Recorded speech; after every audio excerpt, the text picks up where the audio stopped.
you. I don't go out of my way to look at it. Do you know how I find mine? How? I'll get into the depths of the internet, of just like all those philosophical podcasts and stuff like that, and they'll mention some book. Yeah.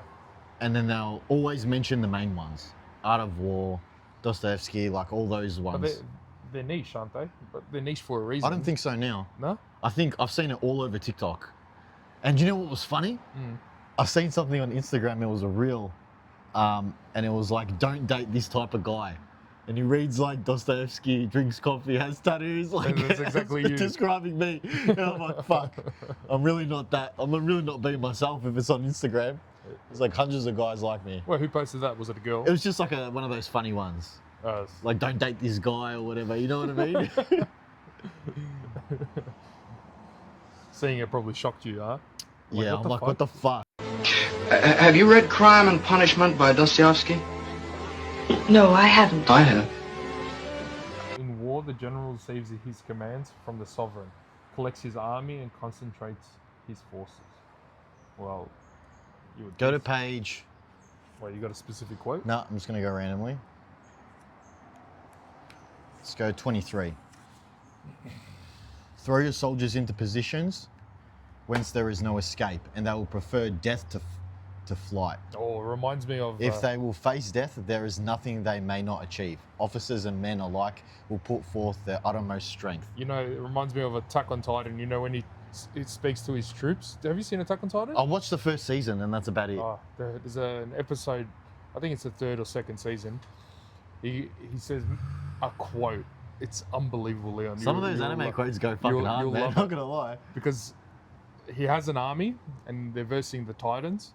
And he says, he motivates them in a way, moves them. We're going to die. Let's die fighting. Yeah. It's short. It's almost like some of the scripts in anime are better than actual movies. Have you realized that? They are. And one of the people, yeah, there's a bit of weirdos watching animes as well. Yeah, there is some like comedy skits and stuff in anime. I kind of zone it out. I don't find it funny. It's kind of cringe. You find one anime that really connects with you. It's just unbelievable. For example, Vinland Saga. Oh, I couldn't get into that. What? I couldn't get into it. Watch Vinland Saga. What episode did you get up to? Just the first episode, and I didn't like the anime style. The animation, Leon, I'm like, nah. It'll change your life. Any viewer watching, watch Vinland Saga. Vinland Saga. Vinland Saga. One, which was my first anime, like really going out my way to watch like anime, not like cartoons like Dragon Ball Z or like the stuff that you see on TV. You have to go out your way and find it. Yeah. Was Death Note. Death Note's crazy.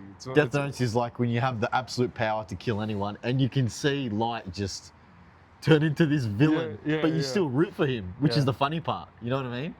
I kind of wanted him. I don't know. He got to a certain point. I don't know. By episode 6, it was. Nah, you're going off the deep end now a little bit. You're going off the deep end. I was kind of liking it. Yeah, but you can't execute fucking. He was telling the girl like he doesn't love her and all this stuff, and she's like, she got her hands on the book as well, I'm pretty sure, but he manipulated her as well. He was just manipulating everything. Everything in his path, but he was smart enough to do that. Would you please make me your girlfriend? Girlfriend? Yes. If she finds out I'm manipulating her and gets hurt, she'll probably kill me. But still. And this friend you made the tapes with, where is she now? Why are you doing this to me? If you want me to kill her, just say so and I'll kill her. There was one scene in it. Do you remember the potato chip scene where he's like, "I'll pick up a chip," and there's like dramatic music playing in the background. No, I'll pick up a chip I don't and remember. eat it to make it look like he's not doing anything nefarious. Yeah. I'll pick up this chip and eat it, but he's riding in a small piece in the fucking potato chip pack. Yeah. It was mental. It was good as. I loved it. That's such a good fucking anime, man. Yeah, it is. But you'll definitely get into Vinland Saga. It changes you. First season is all about revenge. Second season is all about forgiveness and not having enemies. And Leon. I'll definitely give it a chance. Yeah, I'll give it a crack. Well, I watched Dog Day Afternoon for you. Oh, yeah. You got to watch that now. Bro, Dog Day Afternoon. Dog Day Afternoon. I told you, man. Laughing, man. It was it's hilarious. Sonny, what are you talking about? Put it on. I can't do it, Sonny. Oh, fuck me. Sal. Sal, what? Where are you? He can't make it. Fuck him, let him go! Come on, Sonny! All right, let him out. It's fucking incredible. funny. By the way, this is what we're smoking. Parker and Simpson Reds.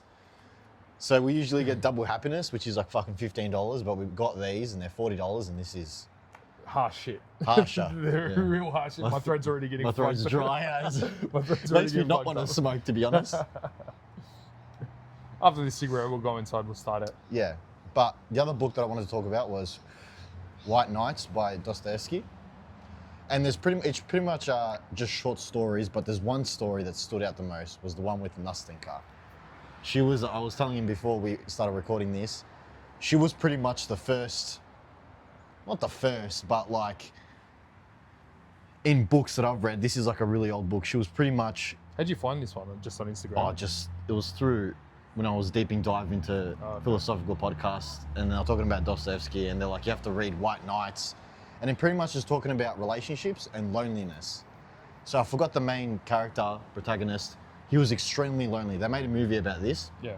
He's just smoking his room Since you've by marked it? himself. Have you marked it? You put No, some no, notes in? it's one of it's the first receipt. chapters. It's the receipt. It might be. Okay. You still And, got the um, receipt in there? Interesting. And he was super lonely, and he meets this girl in St. Petersburg on a bridge. And she pretty much just pretends to like him, and she's actually in love with someone else.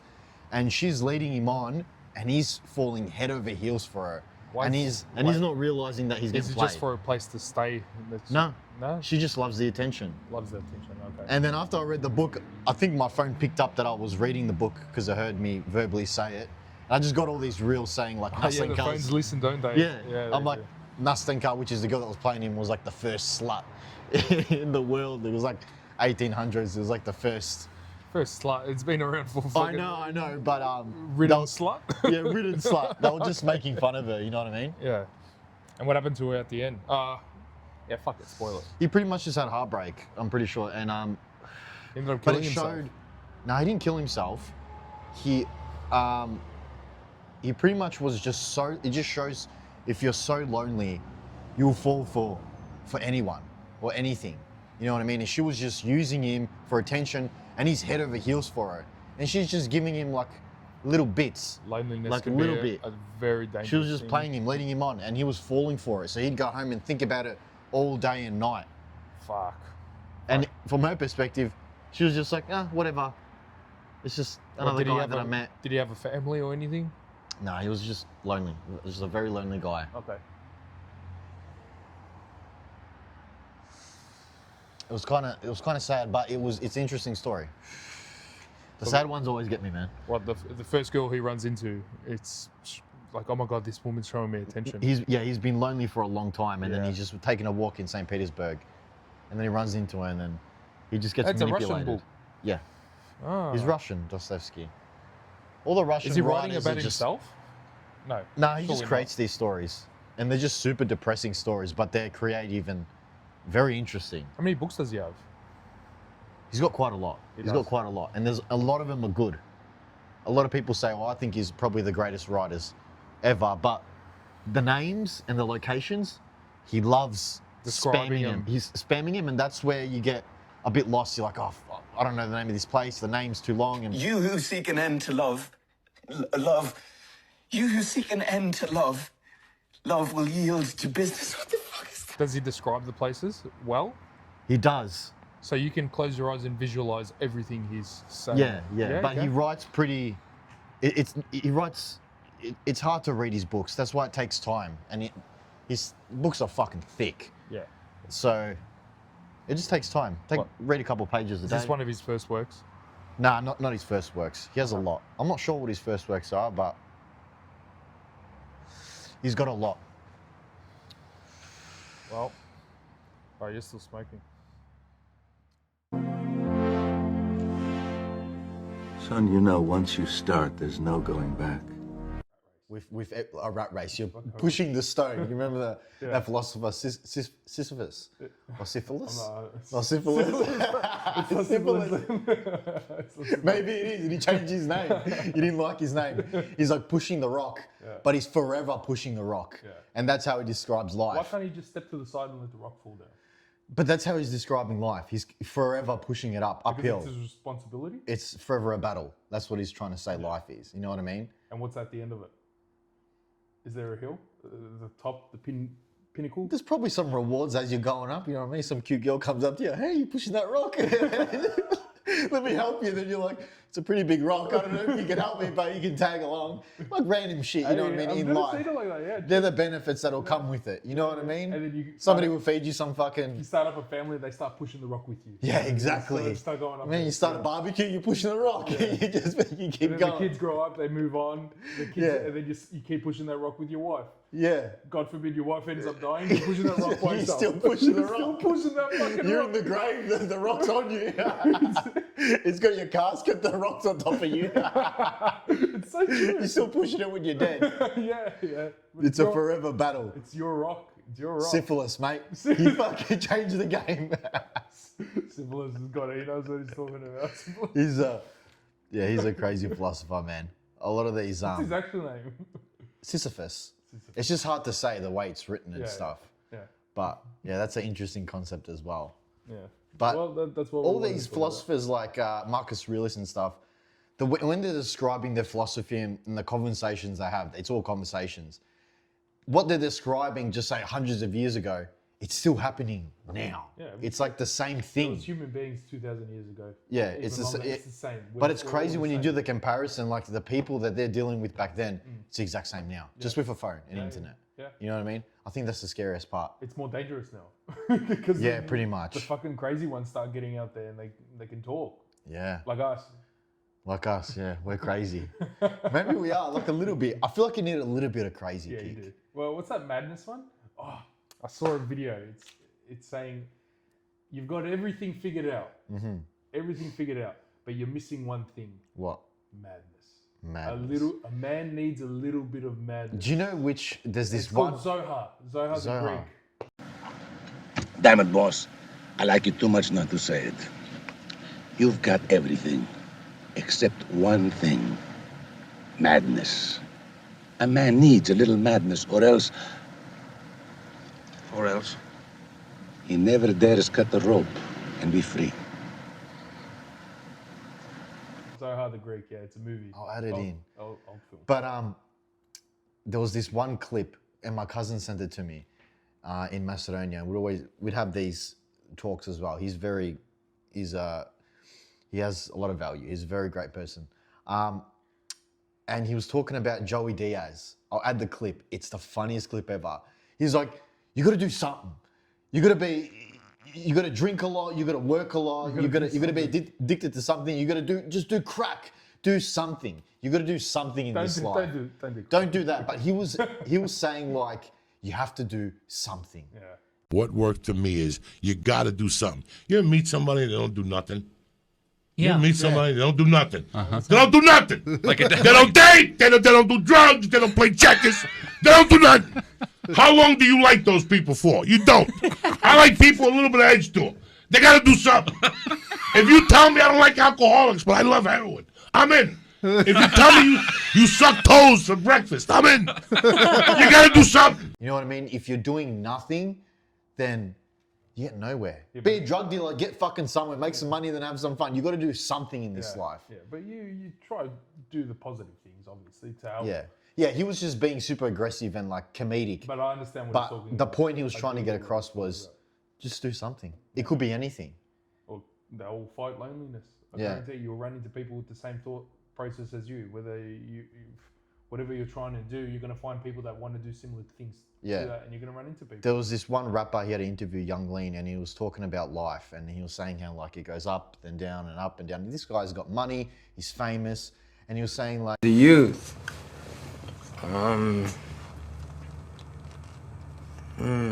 Do something. Anything. Do whatever, you know. Start a milk factory, go make a magazine, get a job, draw painting, do anything, you know. Just have fun, stay safe, save sex, save drugs, and have fun. That's it. This one song and I told you I wanted to bring it on this podcast to talk about it. What song? Get it up.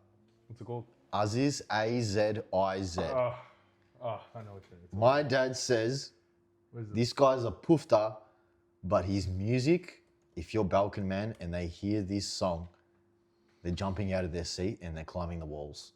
I'm telling you right now. Aziz. And it's crazy that like this song could have an... This is the biggest song. He has made made 200 million views. Yeah, pretty much. Good on him. If you're Balkan, you know this song. Like it's fucking fucking incredible. You want me to play it? I'll play it in the video so they can hear it, but it's such a banger though. It is such a banger. And he's such a poofter, but he gets away with it. You know what I mean? And then listen to the roar, ready? There's a fucking tiger. Ready? It's coming. It's coming. It looks completely different. But look at the headset, that's pretty gangster. It's got jewels on it. The tattoos are a bit interesting. There it is. He's got a good voice. He's got a fucking phenomenal voice. He does. He's wearing fishnets. See, he's hard to deal with like when you're watching him. You know what I mean? But his music is fantastic. Put in the chorus for them. Yeah. He's fucking fantastic. He's phenomenal. He is. The only person that our dads have a pass from, you know. Yeah. They don't. It's very hard for old wogs to accept this day and age of gay and lesbian. Yeah, 100%.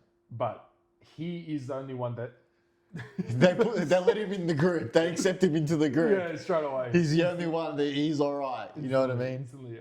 This is the only song I've Look at the jacket he's wearing, bro. It's got spikes on it, and it's got jewels as well. And I don't know. Look at the fake tan. How can you be? You can't get tanner than that. Listen to him. Who's the artist that you listen to, Kick? That not just has good music, but also you're drawn to like Muslimovic. Yeah. I don't think I've ever heard of this guy. Well, Muslim wasn't a word in the Slavic term. Muslimovic was its own thing. Yeah. You know, they're not renaming that's his last name. Yeah. They're not renaming him because of Muslim. It was what do we call Muslims in Shibtad. Nah, Shibtad. No, it's not Shibtad. It's not Shibtad. But yeah, Muslimovic is his own thing. Not named after anything. Muslimovic. And this, I don't think I've heard his music before, man. Oh, he's fantastic. He's like the Frank Sinatra of the Slavics. The Frank Sinatra, yeah, that's a perfect, you know what I mean? Perfect way to put it, actually. I haven't even heard his music. He kind of just looks at like with the suit and the singing. Oh, he's amazing. 1984, what a year. I don't give a fuck if you have to cut this out. I want to listen to the song.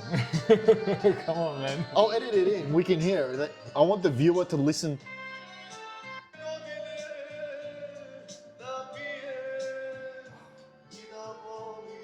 Frank Sinatra of the Balkans. Yes, he is. Honestly.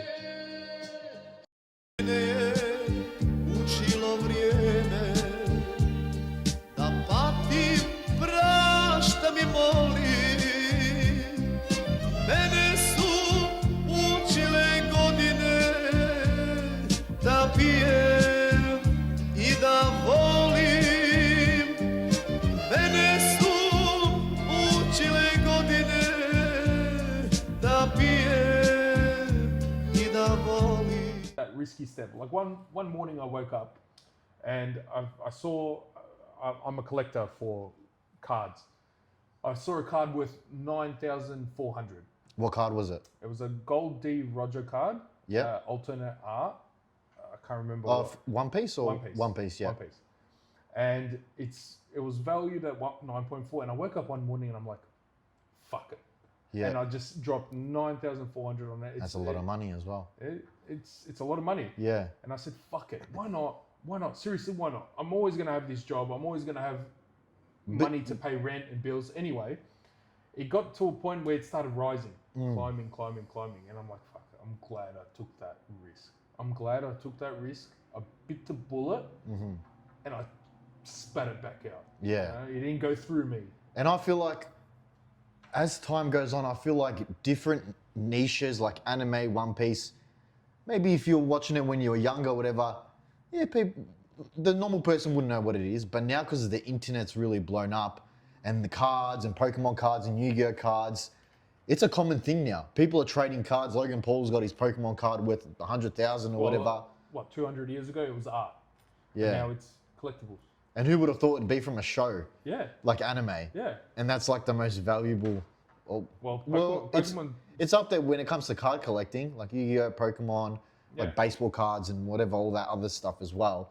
But all those things, yeah. It's all about taking the risk. And you and me, like, we're pretty sure we're like the regular guy, and you're finding a way to sell something, $9,000, you make like a $10,000 profit, or $11,000, or hold on until another 10 years and probably double. And there's people the normal out there, person can do that just from watching anime and just because you love it. You know what I mean? Yeah. I had faith that, fuck, this is going to get somewhere. This has to get somewhere. There's nowhere but up.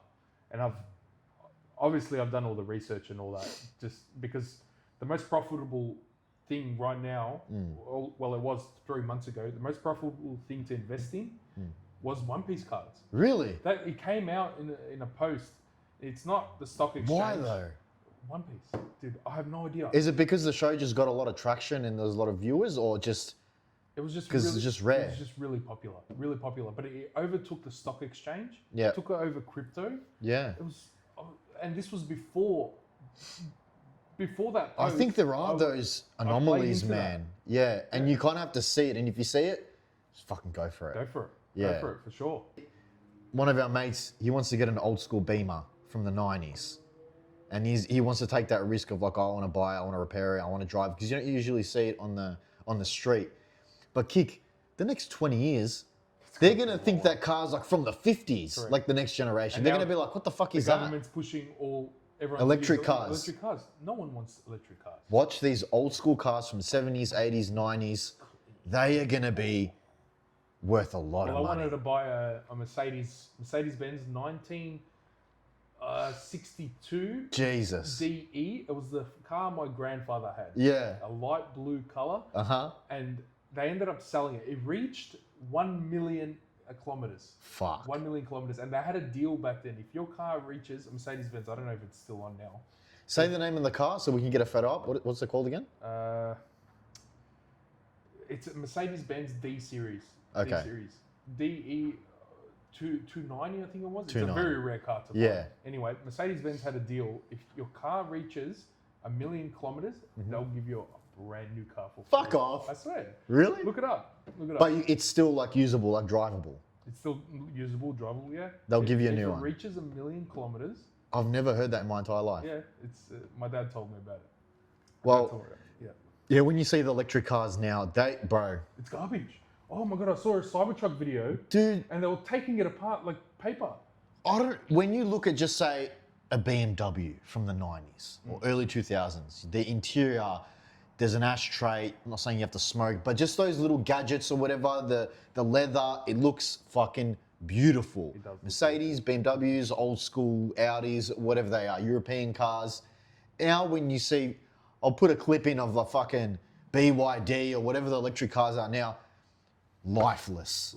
The creativity is in the fucking gutter. Gone. They look disgusting. Well, It same looks with like architecture. it's like they're trying to be futuristic, and it just looks boring. It looks minimalistic. Yeah. There's no flavor. There's no human flair. flavor, There's no nothing. Yeah. When you watch a movie from the 80s and you see the cars, I remember we saw one when we were driving. I don't even know what brand it was. What was it, Kick? I think it was a Bentley. It was a red Bentley. No, not a red, but the black one when we were driving I remember the around red this one. street, and it was black and looked like a rectangle, like a box. You're like, what's that car? And you nearly hit a fucking pole trying to look at the car. I'm pretty sure it was a red car. No, it was black. I can't remember. It was black, I can't but remember. it was fucking beautiful. And I'm like, you never see that car on the road. That's one of the and there was a commercial on TV. It said it was trying to make everyone feel bad about owning a petrol and gas car. Oh my God. And I'm looking at it, I'm thinking, fuck, what the fuck are you people trying to do? Manipulation. It's manipulation. I've seen some commercials, like the old school BMW and Merc commercials, and they're in competition with themselves. So they'll actually bring the Mercedes logo, and they'll see one when it's a Mercedes logo and it's spinning really fast. Yeah. And it turns into a BMW logo because it's spinning so fast. And that's like them competing.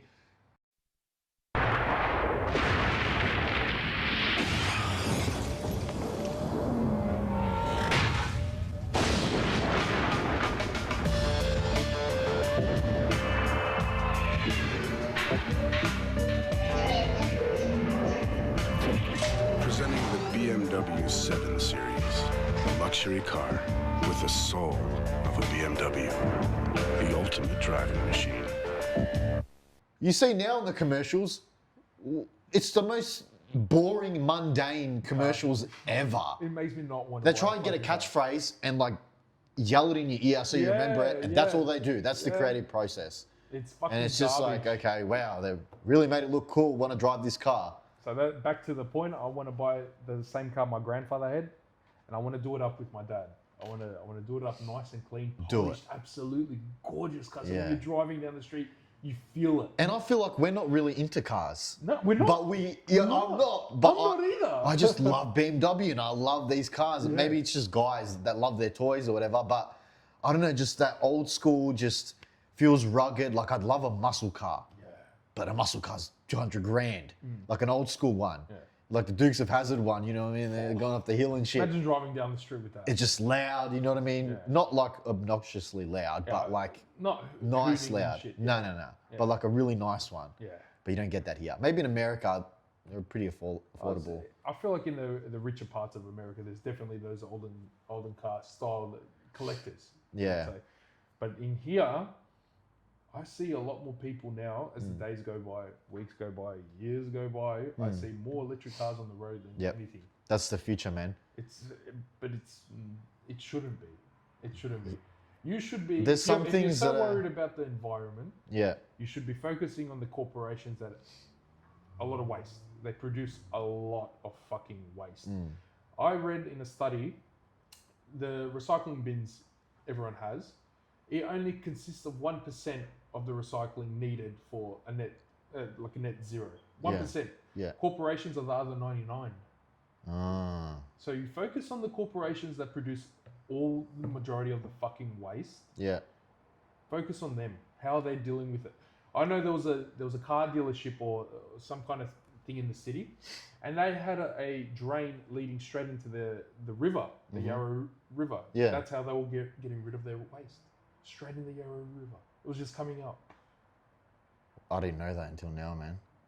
I'm telling you, man. Well, that's things you don't hear until you actually look for it Target or just... them. The reason they don't target them, it's because it's easier to target us. Yeah. It's us. Yep. And we're doing the right thing. We're recycling. We're putting the rubbish where it needs to go. We're not throwing it out on the street. Yeah. But corporations have this leverage because they might be donating to political parties and having that leverage to say, we can do what we want. Yeah. We look after you, look after us now. Yeah. Socrates' story? No. How he was a philosopher, and he was doing his teachings to students, and they thought he was polluting their brains with knowledge that was bad for society. I didn't know he was frowned upon. So they poisoned him. They put him in jail and they poisoned him. How did they poison him? With what? I think it was with wine. I'm not 100% sure. Yeah. But they poisoned him and they killed him. And then his teachings are still... The students probably carried it on. Yeah, 100%. So that was his life. So he was imprisoned, and then they poisoned him. Fucking how amazing. And then hundreds of years later... It's still relevant. It's still relevant today, relevant. Socrates. Like you think of, when you say... You will lose everything. Your comforts, your illusions, the certainty you thought you had. It all goes. And it should. They called me the wisest man in Athens, but I knew only this. I know nothing. Not out of modesty, because everyone else claimed they knew. They built their lives on it. You want control, but maybe the only real power is learning to let go. I cannot teach anybody anything. I can only make them think. I was hated for asking questions. They said I corrupted the youth. But all I did was hold up a mirror, and they didn't like what they saw. Death may be the greatest of all human blessings, But walking through life blind, never questioning, that's the real curse. So lose it all. And when you do, ask yourself the only question that matters. What's left that no one can take? That's where it begins. About philosophy, you mentioned Socrates or Plato or whatever, or syphilis, or Sisyphus. Or Jesus Christ. Or Jesus Christ. Jesus the biggest Christ. philosopher. The biggest of them all. philosopher. Well, they spoke about the Bible and all his teachings. Every philosopher. They mentioned God somehow. Do you know what was weird? Somehow. Do you know what was weird? I saw a quote from, I don't know if it was Socrates or Plato or one of the big ones. Yeah. He said, if a just man ever enters the world, he will be crucified. And that was before Jesus. That was before Jesus? That was before Who Jesus. the fuck was that? Oh, don't make me look up there. I'll look it up. I'll look it up. You have to find out who that was.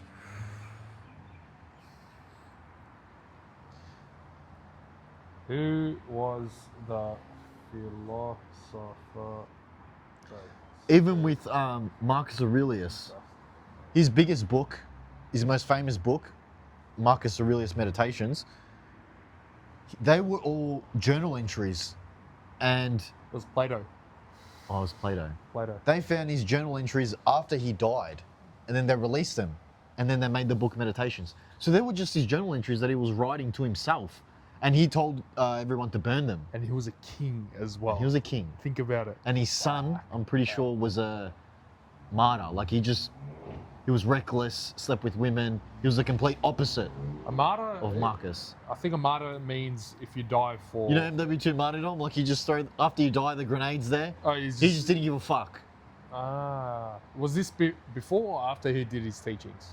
It was when he was alive, after he did his teachings. And he had a son. And his son was the opposite. There was this thing where it was saying like, one guy can rule the world, be the genius, and like Marcus, and then he'll have a son that's just the complete opposite. He it's wrote the that? most hard. No, he didn't write that, but I was watching this video, and it was saying how like, it's just how cruel the world can be. Yeah. Your son is the complete opposite to what you want or how great you were. Yeah. But Imagine that.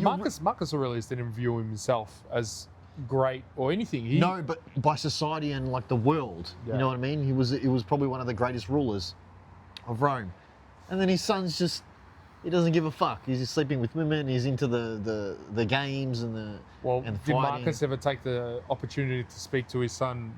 Probably did, for sure. But when you think about it, if Marcus can't even get through to his head, fucking hell. Imagine if we had Marcus right here just having a cigarette with us and talking to us. Holy shit. Holy shit, the things we would talk about with him. I wouldn't even say anything. I would just listen to him. And I feel like in life, you learn the most when you listen. Just shut the fuck up for 2 seconds and just listen to people around you. Whoa. Honestly though. For sure. For sure. You know what I mean? Really listen to what they're saying. Even if it's something stupid, you're still going to learn something Just from understanding everyone's point of view.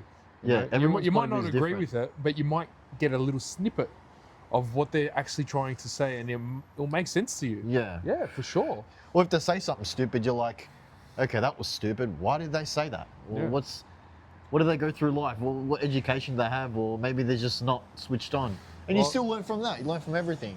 For example, like that movie Barfly you were telling me about. Yeah. He just jotted down quotes. He just jotted down quotes and it resonates with people. Yeah. Like it makes sense. And I feel like he got lucky getting famous off that. And I didn't even think he wanted to be famous, but in his life, while he was alive, he did get fame. He did, yeah. But I feel like there's probably people out there that have like the most amazing quotes and write the most amazing books, and they probably won't blow up until they die. But he never did take a risk to show his works to the world. No. A thief came in. Yeah, and stole his writings. So that's where fate comes into play, I feel like. Was that divine intervention, you reckon? I feel like it's he's a bit of luck, divine. I think everything mixed together. Imagine he just scrunched up those quotes or whatever his sayings were, and then no one would know about it. Yeah. Sure. Yeah. Well, what was one quote he said that really stuck with you? Charles Bukowski? Yeah, because I haven't seen the movie yet. Oh, we said it the last episode. I don't remember his ones. Okay, all right. But it's usually when you watch his interviews on YouTube, and he just has a smoke, and he just says the most simple things, but he uses the right words, and it just really sets the scene where you use your imagination. I don't want to save the world. I don't even want to save me. I think most talk is so boring. I mean, save this, do that, do this. I think we're all so boring saying everything. We don't even want to save ourselves. We're so boring talking about it. There's nothing left to save. We're so fucking boring. Let it die, I say. Let there be a new beginning. It's awful. Good night. And it's just like, you're like, wow, that actually really hit. And he just used simple words. Let's step back a little bit. How someone can say words and it sticks to people. That core concept of thought, just understanding. I was reading this book, 48 Laws, no, The Art of Seduction. Yeah. By Robert Greene.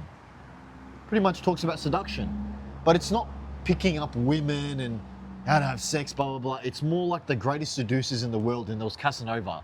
And there was this one thing that Who really... was Casanova? He was the greatest seducer. He could seduce anyone. What, modern age? No, modern age? No. Like in the 1800s or even before. All right. And there was this one description. He'd enter a ballroom and he'd always pick up women in a ballroom when they're dancing, because women are always in a good mood, Yeah. they're dancing, they like to dance. Yeah. And he'd talk about making sure the lighting's good, making sure the vibe is good, making sure the environment's good before he even does anything. Yeah, it sets the tone. It sets the tone. For sure. And then yeah. he's in the right mood and he's in the right mindset, and then he enters and be's present and then seduces the girl.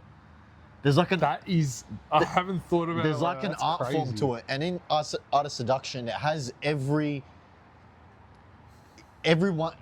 it has I think it's at the end of the book, it shows what type of seduction works on you. I'll show you the book. It's fucking incredible. Yeah. It has what archetype you are. It has the fantasy, it has the drama queen, it has everything, but not just girls, it has for males as well. Really? And you can figure it out. Which one you are. Really? Yeah. That's cool. We should do that. I don't know After which the cigarette. I don't know. Oh, I forgot which one I was. And there's one that caters towards you, your personality, everything about you. And it pretty much just goes in ins and outs psychologically how you get seduced, but in broad terms. Robert Greene. And Art of Seduction, I remember when I was reading it, and I was working somewhere, and I was reading it on my work break, and people were making fun of me. Because Art of Seduction, you're trying to pick up girls, it's like a pickup type of book. But it really wasn't. I was just going through that Robert Greene phase when I was reading it. Is it a type of book that you can kind of connect with every single human being and figure out what they are? He gets into the psychology of a human. Nice. Human nature. Nice, so I'll give you the book, you can borrow it. It is fucking incredible, man. And it's one of the most underrated books because it doesn't teach you how to pick up women. It doesn't give you the it's right the human line. psyche. It's the human psyche and human nature. It works in business, it works in every avenue. Because when you're, just say you go for an interview or trying to sell someone something, you're kind of seducing them into an idea, almost like in sales. So it really dives deep into that, the psychology of people. Think about it. Car dealerships as well, they set the tone. Everything. They set the tone. The lighting is good. Nice cars around you. So I remember when I was... Wow! So that's... Exactly. Yes. So that's when I remember I was reading the book and this guy came up to me. He's like, oh, what are you reading? Art of Seduction. And he starts laughing, snickering.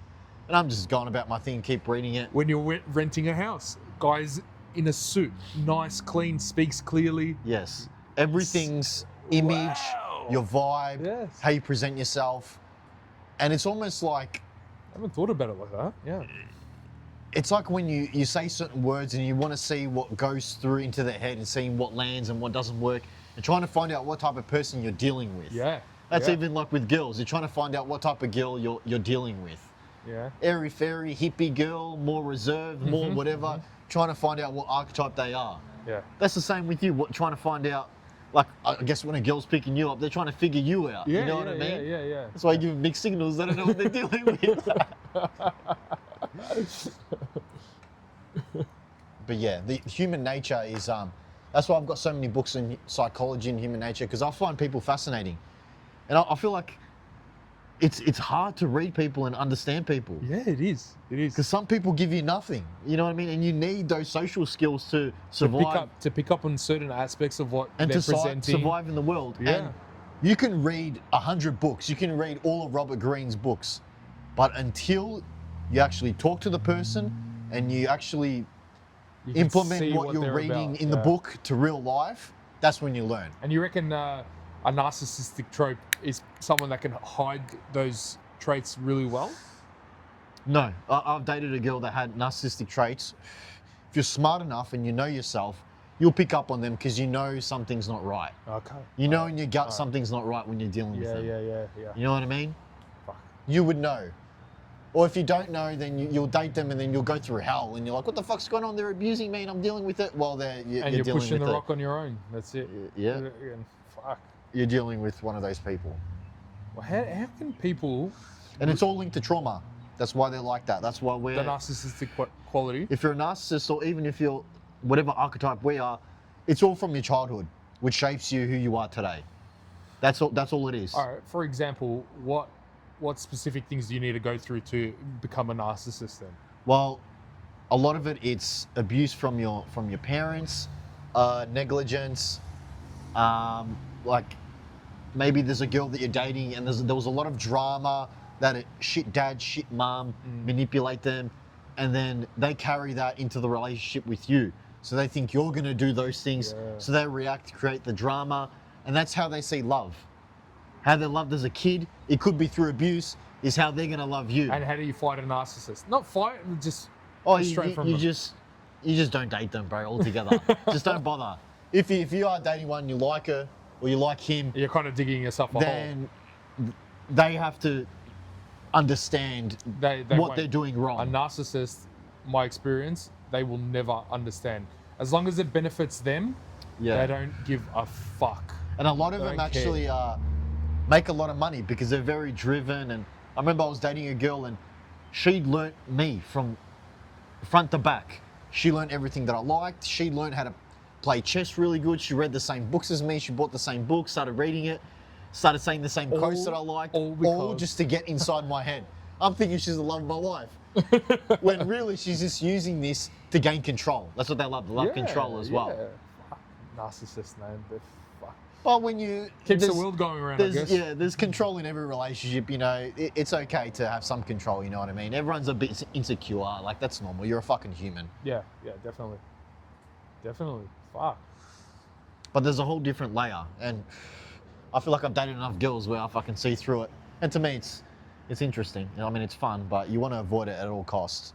Because it can ruin your life. It can ruin your life. You have a kid with them and then it's just downhill from there. It's not fun and games. The drama, you get over the drama. You like the drama when you're fucking 18. Some people like the toxic relationships. Yeah, that's all they know. Because they're probably toxic as well from their childhood. They have no choice, and then two toxic people come together. Whoa, havoc. It's like those junkies you see on the street. Fuck. And they're just like constantly doing drugs, but they're so in love.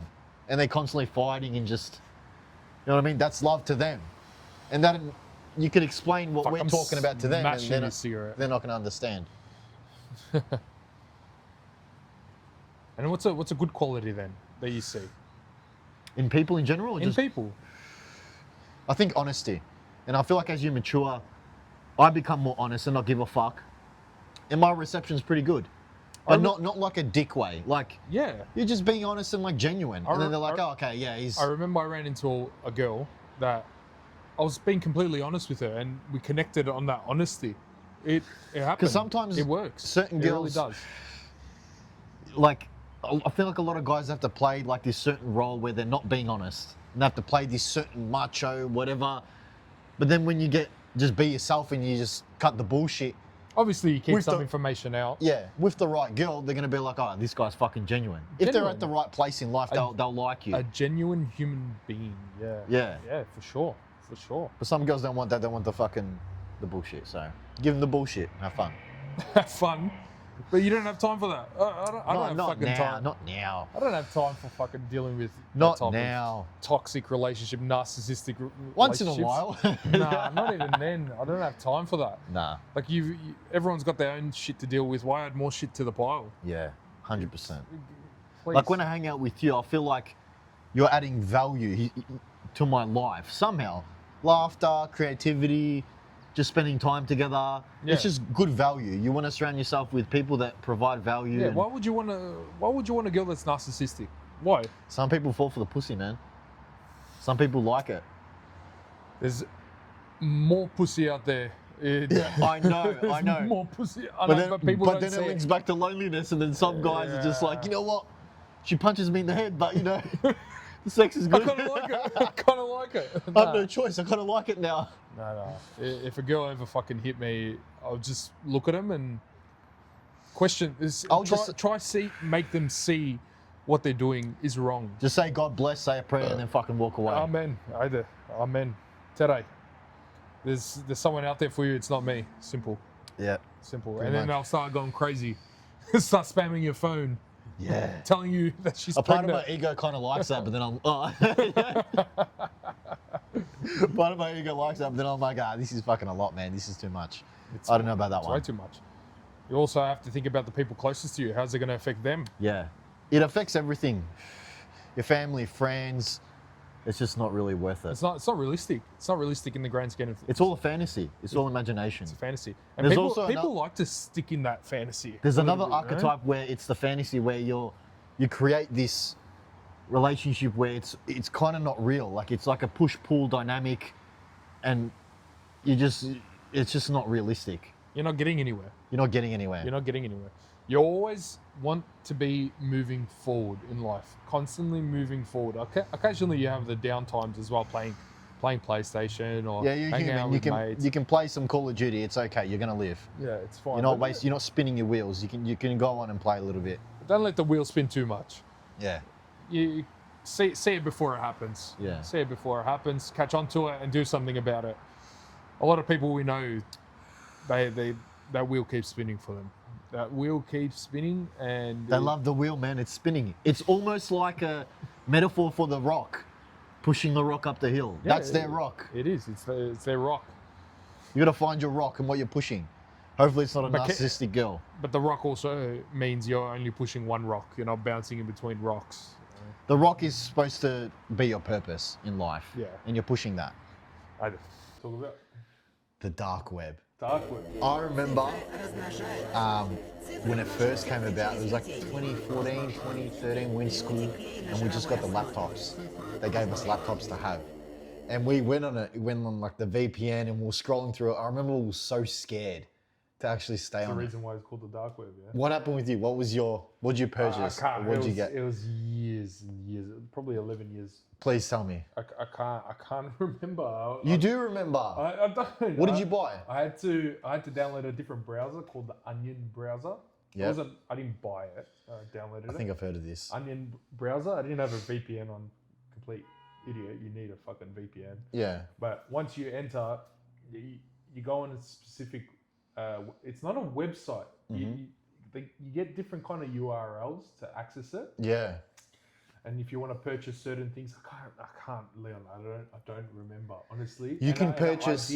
I converted some currency into Bitcoin. Yeah. Not Bitcoin, but something else. You have to use fucking cryptocurrency for it. And I think I purchased something. I can't specifically remember. What was it exactly? I can't remember. Drugs.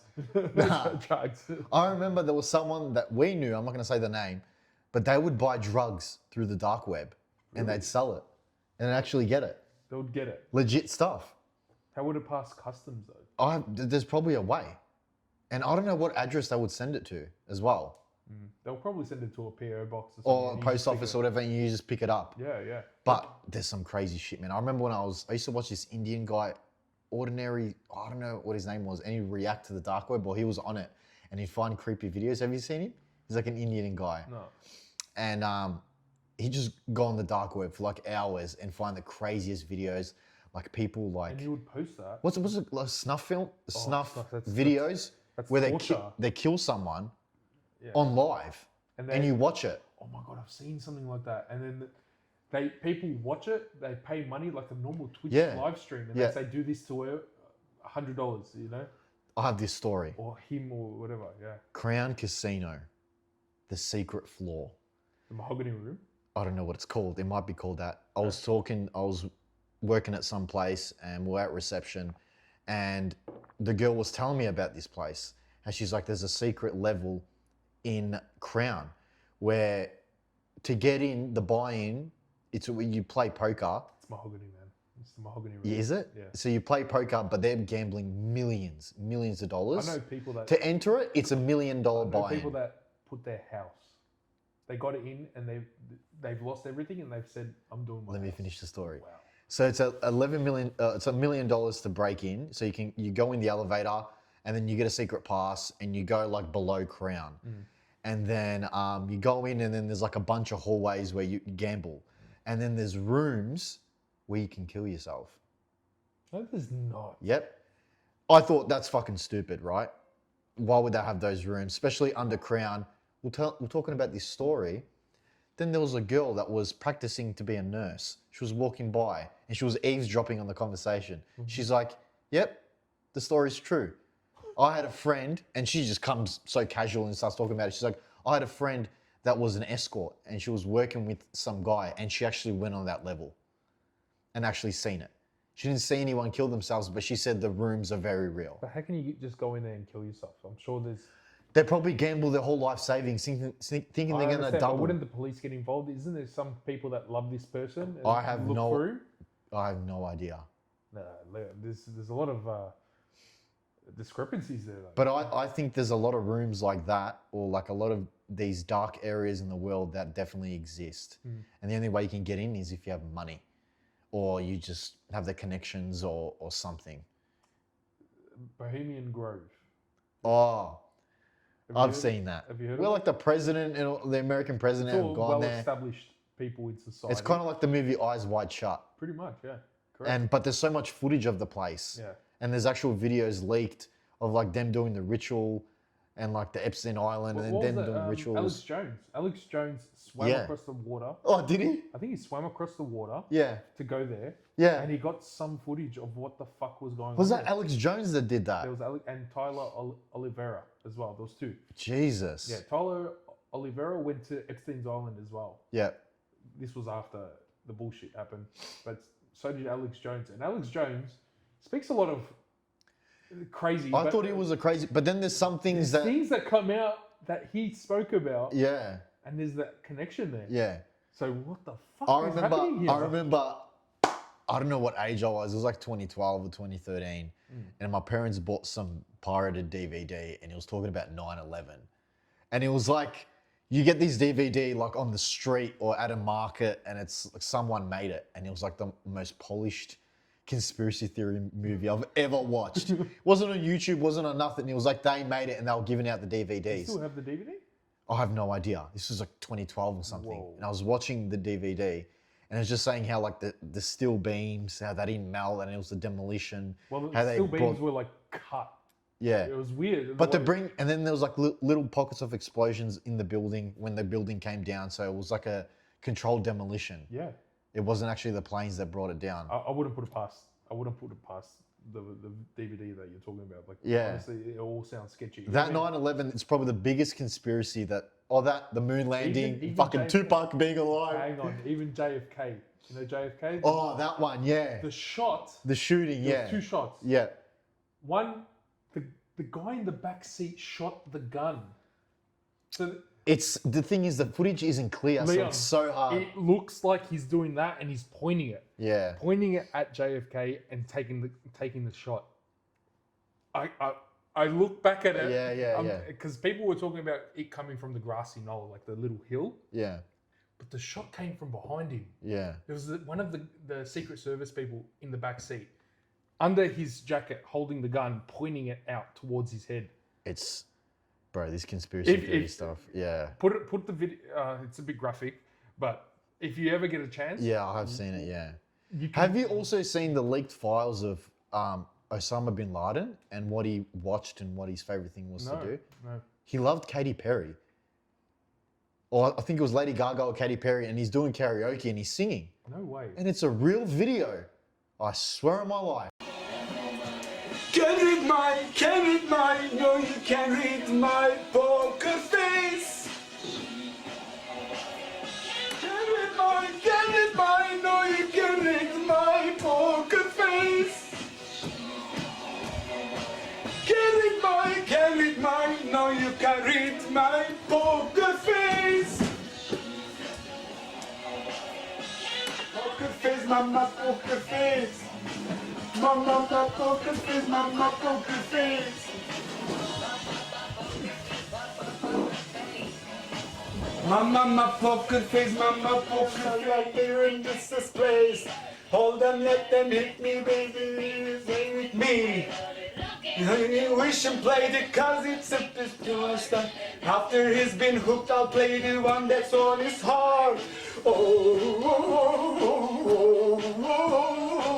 I'll show him heart, show him what I've got.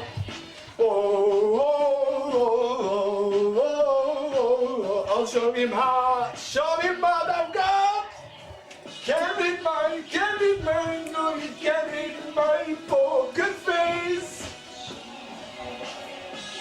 Can't read mine, no you can't read my poker face. Papa poker face, papa poker face. Papa poker face, papa poker face. You edited it in. I'll edit it in and you can see it. Okay. It was like the most bizarre thing I've ever watched. I'm like, dude, Why does it? Osama bin Laden, the biggest terrorist, likes Katy Perry? Yeah. Strange. Or Lady Gaga, I don't remember what it was, but it was like, dude, this person's just human, but he wants to see the world burn as well. Yeah. It was just like, there's even a human side to Osama bin Laden. Holy shit. I think he watched anime as well. I think he worked for the Secret Service as well. CIA. There was that as well, yeah. He did work. There's a bunch of like, yeah. Leon, it has to. Chapters. Okay. And the chapter names, you can get a gist of what he's going to talk about. Yeah. So 1 is choose the right victim.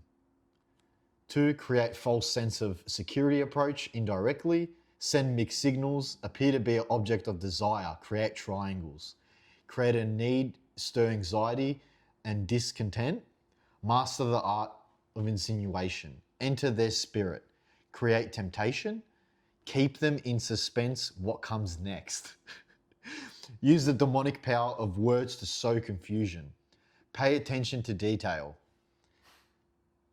Poeticize your presence. Disarm through strategic weakness and vulnerability. Confuse desire and reality, the perfect illusion. Isolate the victim. Prove yourself. Effect a regression. Stir up the transgression and taboo. Use spiritual lures. Mix pleasure with pain. Give them space to fall, the pursuer is pursued. Use physical lures. Master the art of the bold move. Beware of the after effects. So it's just like stir up anxiety. It's pretty much just get an emotion out of them. Get in there. And just understand the person that you're dealing with and get inside the head. And this isn't some like, I guess it is manipulation, but it teaches you how to learn the person, how to understand the person. But the way he was describing it, it does sound it like sounds a bit fucking sinister. To be honest, it does sound a bit sinister. Find your victim. Find your victim. Well, it's saying that as in like. What's a victim? What's the definition? Victim is the person, picking the person. Yeah, but a victim also means a victim of. Isn't it necessarily just bad stuff as a victim? Victim, it could be like you. I'm picking you as a victim, trying to understand you. But a victim has to be presented with a negative thing. It's always negative, isn't it? A victim? No. But you can put up the Art of Seduction Archetypes. Okay, a victim is a person or an entity that suffers harm, injury. That's what I'm saying. It's always a victim is suffering something negative. Wow. Yeah, suffers harm, injury, loss, or death as a result of crime, accident, illness, or unfortunate circumstance. It's negative. A victim is something negative. He's an evil motherfucker. Yeah. So put in Archetypes, Art of Seduction. On YouTube? No, on It'll pop up here. Yeah. Archetypes. Art of Seduction. Art of Seduction. And we'll find out which one you are. Okay. So there's 9 seductive archetypes. There he is. Crazy motherfucker. Okay. The siren, the rake, the ideal lover, the dandy, the coquette, the natural, the charmer, the charismatic, the star. Okay, and how do we figure out what I... We'll scroll down. It kind of describes each one of them. So the siren, a man is often secretly oppressed by the role he has to play, by always having to be responsible, in control, and rational. The siren is the ultimate male fantasy figure because she offers a total release from the limitations of his life. So kind of just roll down. The siren, which is only of women. Only women can be sirens. That's sort of what I consider the icon of seduction, is the siren itself. That's where the concept came from. And that's a woman who has a very powerful sexual energy that any man can feel. It's not overt in that they're not coming on to you, but they just radiate this kind of intense physical energy. And there's an element almost of danger to them. And that's sort of what excites the man about the siren. That if I get involved with, and she doesn't have to be beautiful. So the greatest siren who ever lived was Cleopatra. And from what we know about Cleopatra, she had a bit of a long nose and a thin face. She wasn't like strikingly beautiful. It was her personality. So it's not about looks, it's about this energy you have, this confidence. And there's almost a sense if I get involved with this woman, she might destroy me. She might ruin my reputation. She might take me somewhere I don't want to go. But that's what's so exciting. Yeah. And self-esteem. Yeah. So he kind of delves deep into the darker bits of it, but it works, you know what I mean? Yeah. Because realistically, the strongest, like their vanity, their insecurities, that's what their triggers. Yeah, yeah. And you can harness it. I wonder which one you are, Kik. Daily life is harsh, and most of us constantly seek escape from it in... Fantasies and dreams. Stars feed on this weakness, standing out from others through an instinctive and appealing style that make us want to watch them. At the same... Go charismatic. I think you're this one, charismatic. Charisma is a presence that excites us. It comes from an inner quality, self-confidence, sexual energy, a sense of purpose, contentment that most people lack and want. This quality radiates outward, premeditated, the gestures of charismatics making them seem extraordinary and superior. They learn to heighten their charisma with a piercing gaze, fiery aura, oratory, an air of mystery. Okay. Yet no girls. I think he might be... Well, do you know the quality? Do you know the quality for each of them? So you can... No, you just read this and see which one... Oh, go. You might be the natural. Okay. Childhood is the golden paradise we are always consciously or unconsciously trying to recreate. The natural embodies the longed for qualities of childhood. Spontaneity, sincerity, and unpretentiousness. In the presence of naturals, we feel at ease, caught up in their playful spirit, transported back to that golden age. Adopt the pose of the natural to neutralize people's defensiveness and infect them with helpless delight. You're the natural. The natural? Because you have that natural aura. You do go in like to your child self when you're around girls or whatever. Yeah. Have fun. Yeah. And you're very abundant. Okay. And then girls or people feed on that. That's what I've noticed. Okay. All right. That's what I think you're the natural. Okay. Because you go to your child self and that brings them out as well. Yeah, and I start having a bit of fun, as in like making a joke or... Exactly, yeah. Okay, I see. I think you're the natural. All right, that's cool. Can you be multiple ones, or is it just one? It's usually just one, but there was one, there was a part of the book where it had all of them here, and it shows... What's an anti-seducer? Like someone that doesn't have any of those qualities? Well, read it, yeah. It doesn't have any of those qualities. Seducers draw you in by the focused, individualized attention they pay to you. Anti-seducers are the opposite, insecure, self-absorbed, and unable to grasp the psychology of another person. Do you know how... They literally repel. Anti-seducers have no self-awareness and never realize... It sounds like... Do you know what that sounds like? Loneliness. That sounds like every guy that can't get a girl because he's so inside their head. Yeah. This is The only thing you need to do is shut the fuck up and listen to the girl. Yeah, because they love to talk. And say something funny. Yeah. Anti-seducer is just the opposite. Insecure, self-absorbed, unable to grasp the psychology of another person. Yeah. They just cannot understand the way another person thinks. Yeah. Because they're too busy in their head. For sure. He really hits the nail in the coffin, man. Root out anti-seducers' qualities in yourself and recognize them in others. There is no pleasure or profit in dealing with the anti-seducers. So there is, Whoever's watching, I saw the analytics and the demographic. It was Australia, I think there was New Zealand and UK. Oh, you can see the demographics. Yeah, you can see who's watching your videos. Very cool. So whoever's watching, thank you. Even though we have like 70 views on the first pod, a couple of views, you guys, whoever watched this whole thing, thank you. Hopefully and you got to start somewhere. Hopefully you gain something from it as well. Yeah. It's not for our benefit. It's also just... This is just a passion project that we're just making. Yeah. Whoever's watching is watching. If you find it interesting. If you learn something, fantastic. It's good. Thank you for taking the time and listening to us ramble on. Yeah. Like fucking idiots. And hopefully you're having a cigarette with us in the smoke break. Or maybe not. Don't smoke cigarettes. Enjoy. We'll see you guys next time. All right. God bless. Amen. When you arise in the morning, think of what a precious privilege it is to be alive, to breathe, to think, to enjoy, to love. The happiness of your life depends upon the quality of your thoughts. Look well into thyself. There is a source of strength which will always spring up if thou wilt always look. Do not indulge in dreams of having what you have not, but reckon up the chief of the blessings you do possess, and then thankfully remember how you would crave them if they were not yours. The object of life is not to be on the side of the majority, but to escape finding oneself in the ranks of the insane.